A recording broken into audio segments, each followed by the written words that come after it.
Hey everybody, Chad and Hank with the SRCA drag strip. We're back out at the track bringing you more video of the super exciting stuff going on. If we look behind us, we are at the big end. Clear down here towards the end. Way down here. Way down here. And we see a lot of stuff coming together here because we got walls. We're starting to build our wall. The walls have been going up. We got about 2,700 feet put up already. So that part of the project is progressing as well. Yeah, the whole length of the entire wall length, both sides, about 7,600 feet when you take both sides. So it's a long ways. I think it's like 3,864 per lane. So 3,864 foot of wall on each side of the track. Yeah, it's a lot. So that's a long ways. It's a long ways. That's well past the half mile. So yeah, so so that's a whole lot of wall. We're standing here right here on the newly poured track. We can see the walls going up. We were just talking about a second ago, we got drain holes over there to get water off the track. Just on the left-hand lane, because the whole track angles to the left. I mean the right-hand lane. Okay. Everything angles that way, so there's no drain holes in the left-hand lane, because any water that comes on the track will actually funnel out the drain holes off the right-hand lane. Anything from the chase road cannot get into the drag strip. So with our chase road over here, it's completely blocked off from any moisture. The only moisture we're gonna have to worry about in that event is what hits the track. And it should go right out that way. Yep. So now obviously we were just talking a little bit ago and you were explaining to me what they were doing on the wall, and interesting concept that it's different heights. Correct. Talking with NHRA, Rob Park, Larry, Chris, Bandamere, we've had a lot of consulting when we're building this drag strip. Those guys have done it once or twice. They've done a few. So what we've done at the starting line, starting at the water box, we're 32 inches high. The wall's 9 inches thick.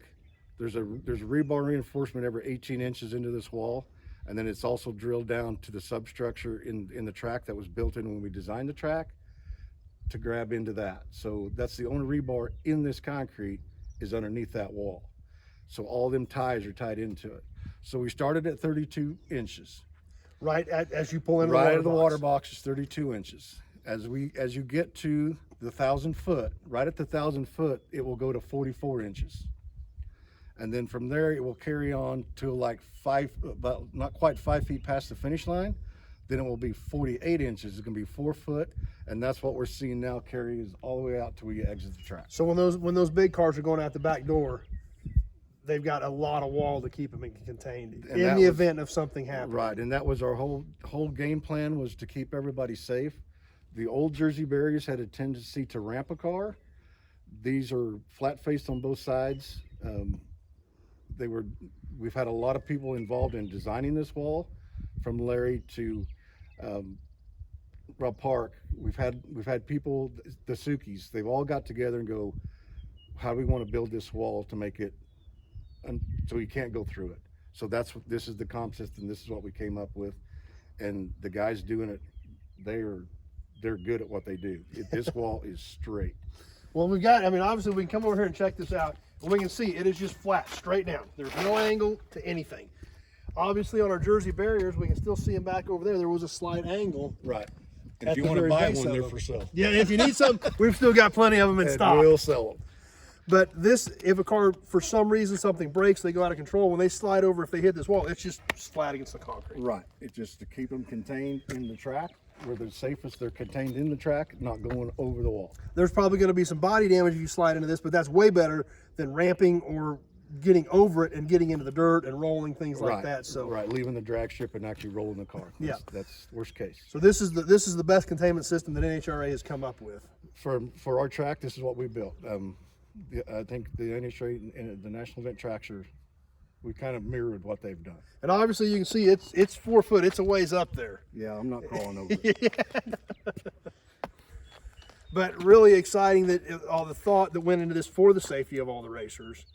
And in the event of an accident, this is obviously to protect the racers, even protect the cars. Correct. And the races are our main concern. And what we also did, and Larry Crisp helped design it, we're putting in a gate 500 feet past the finish line. Okay. That is it's on bearings. It's 2,100 pounds. It's 16 foot wide, 16 foot long. One person can open and close it. Okay. And what it's for is, back before we had just a kick out, which was 1,500 feet past the finish line. Mm-hmm. The safety safari was really a long ways from an incident that happened on the track.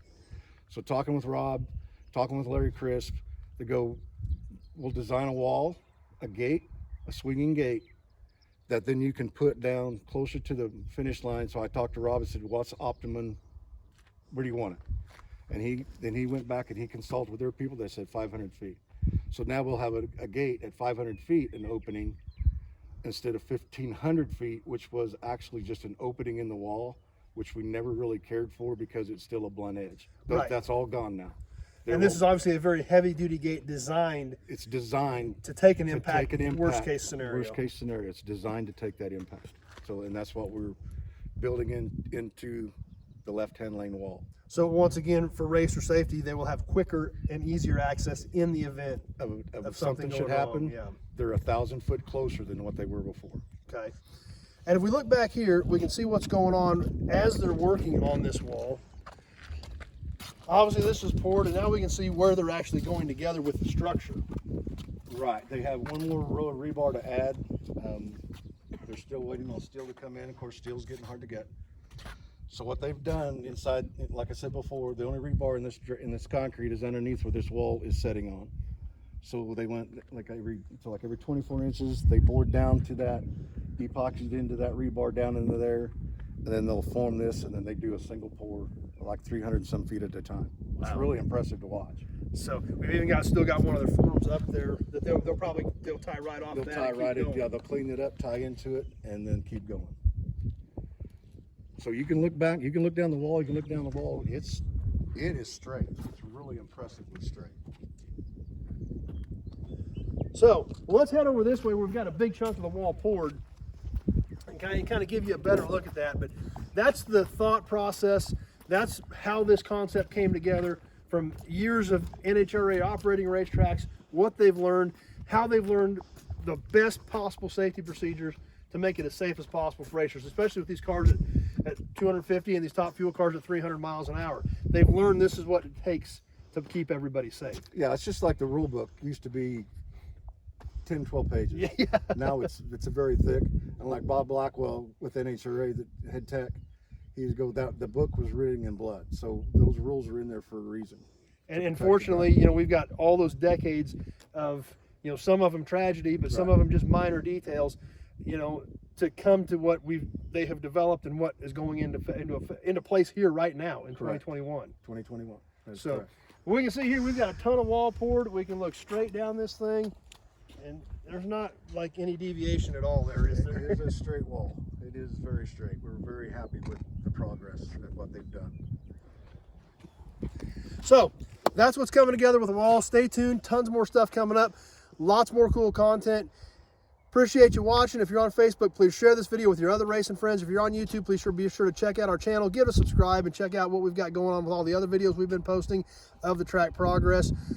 Tons of cool stuff coming up this year. Getting close. Lots of things still got to be done. Timing system's got to go in. One more pour on the concrete. Right. And then it's going to be time for bracket races, Race Motive, Rocky Mountain Race Week, Pro Mods, Pontiac Uprising, Divisional Race. Yep. Everything. We got you got a full plate. Got a full plate. You probably ought to put a racetrack together. Need a racetrack. And then, you look down and see how far it is to the finish line. Man, we are a long. Yeah, we're way down here. The scoreboards are at the finish line. The scoreboards are 13:20. So wow. So we're a long ways past the finish line with all this new concrete, new surface, new walls. Yep. So we're happy with what we've done. Absolutely amazing. So be sure to check out the other videos. Stay tuned. Lots more cool stuff coming up. Appreciate you stopping by and watching, checking out what we've got going on. Stay tuned. More cool stuff to come, and we hope to see you on the next video.